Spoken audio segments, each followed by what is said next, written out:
So I finally started editing the running documentary.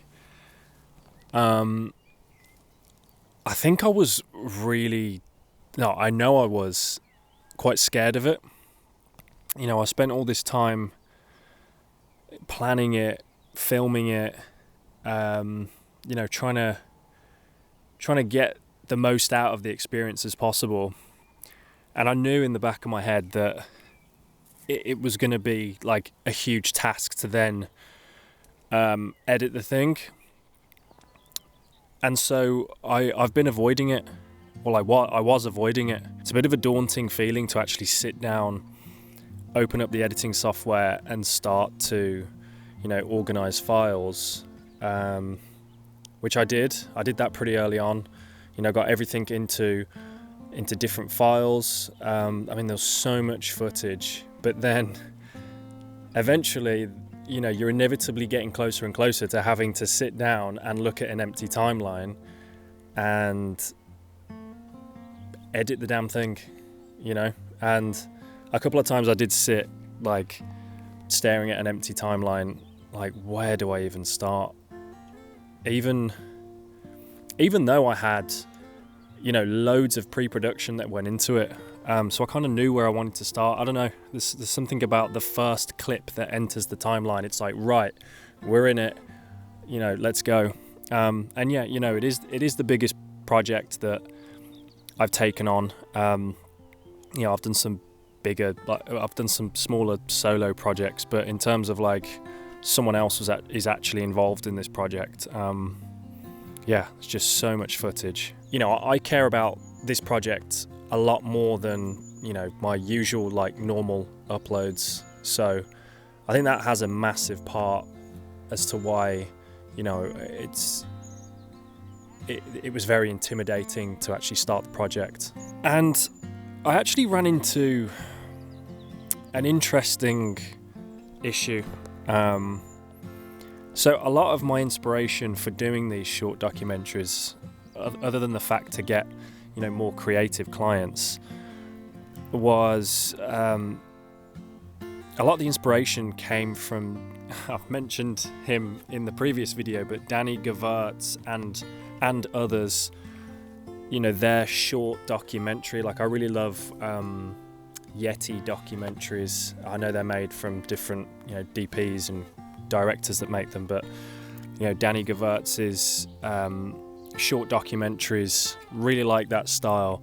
And I found myself, although I'd done all the pre-production and filmed it myself, I found myself studying his documentaries like frame by frame by frame. And I got into this thing of like trying to recreate his tone and style and editing rhythm.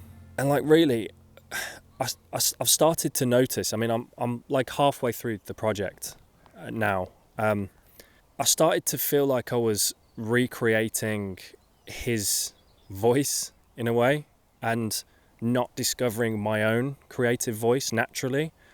It made the editing process feel very unnatural. And I don't know if this is just me, but I'm not going to say less talented, but creators who aren't as big as like the guys that you probably, or girls that you look up to at the moment. What am I trying to say here?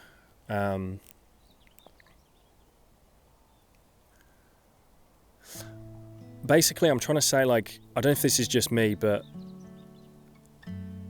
it's very easy when you're unknown to kind of look up to these creators and try and recreate their style. Like, it's happened to Garks, tomato, happened to him a lot. A lot of people are recreating that style. And it's cool to take different, techniques or visual styles or whatever it may be from a video.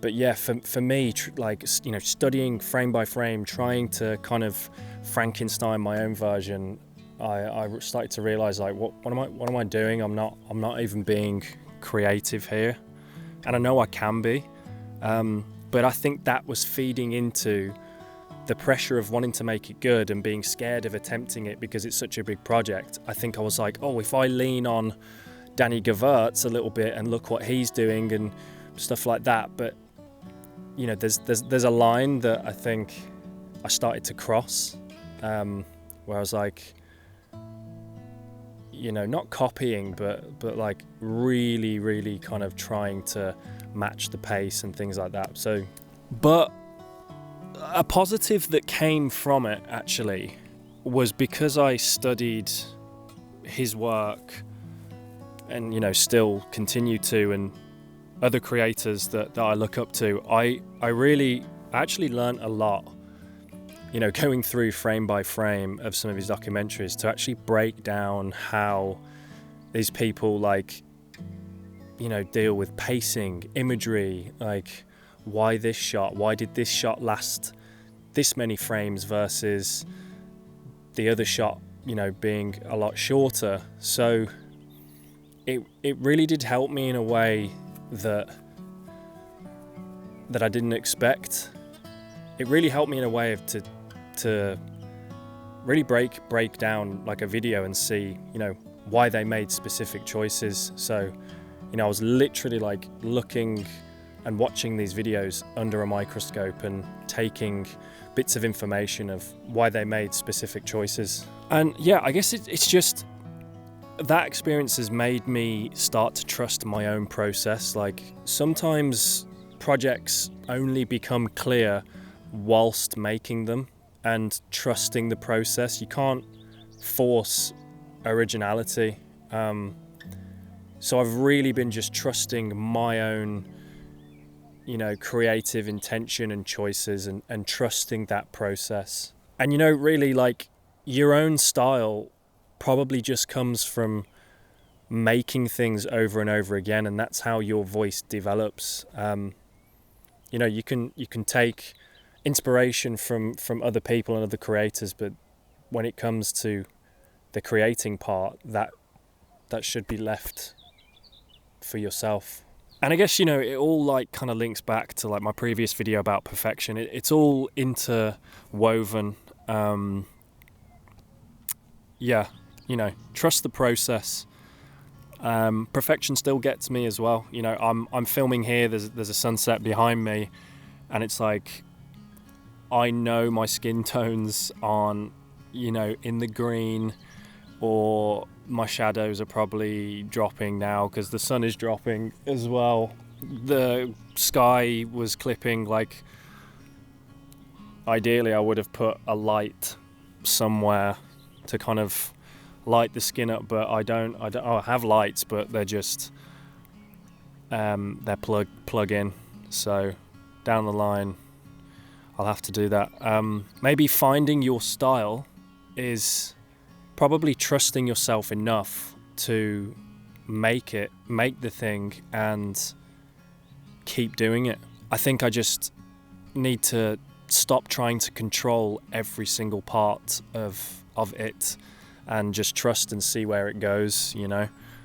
And I'm still figuring it out, and I think that's probably the point, isn't it, with filmmaking or a lot of things in life. Again, here's kind of like a visual diary of me kind of, they're starting to feel like therapy sessions, but talking about the process of filmmaking, and probably seems really dramatic, you know, I've driven out here, or I'm, you know, talking about things and asking these questions, I don't know.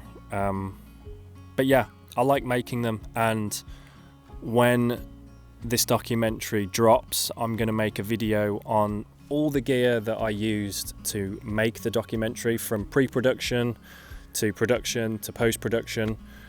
And then I think I might do a video of my gear, what I use 2024, but they kind of feed into each other. But I'm sure I'll still turn up to do these style videos and talk into the abyss. You know, my own kind of projects and travel and whatever else I wanna film. But yeah, if you stuck all the way, thank you very much for watching. I'm James. I think I mentioned that in my first video, but I'm James. This is Jaw Films, and yeah, thank you for watching. I will see you in the next one. Trust the process, don't be a perfectionist, make the damn thing, trust in yourself, it will happen. Peace.